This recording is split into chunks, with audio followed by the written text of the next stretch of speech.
all started when I was on eBay searching for original N64 games. I found an ad that said to come to a yard sale that was only 10 miles from my house.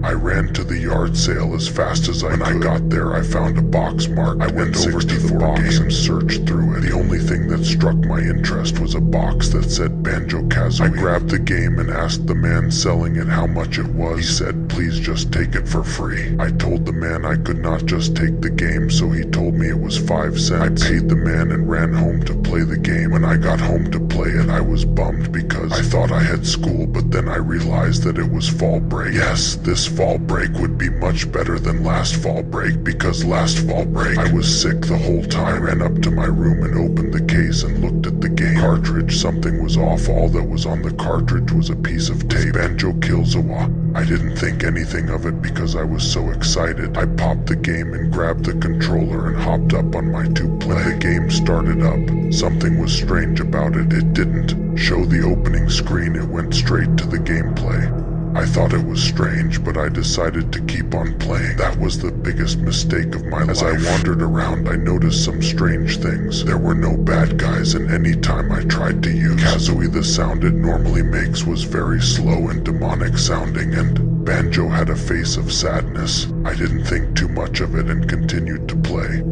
After a little while, the music started to change and the game started to slow down.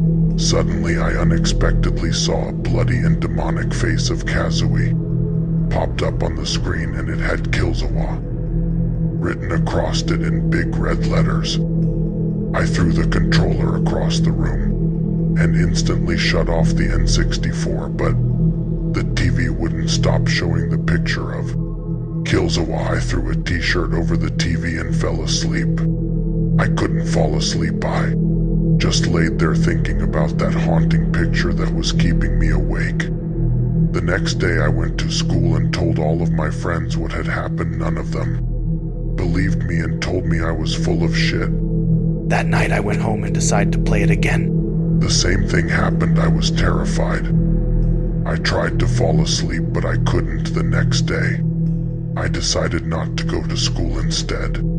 I went to the man's house that sold me that cursed game. When I got there, the house was in ruins. I asked the neighbors what had happened, and they told me that the house burned down 20 years ago and that no one had lived there for 10 years.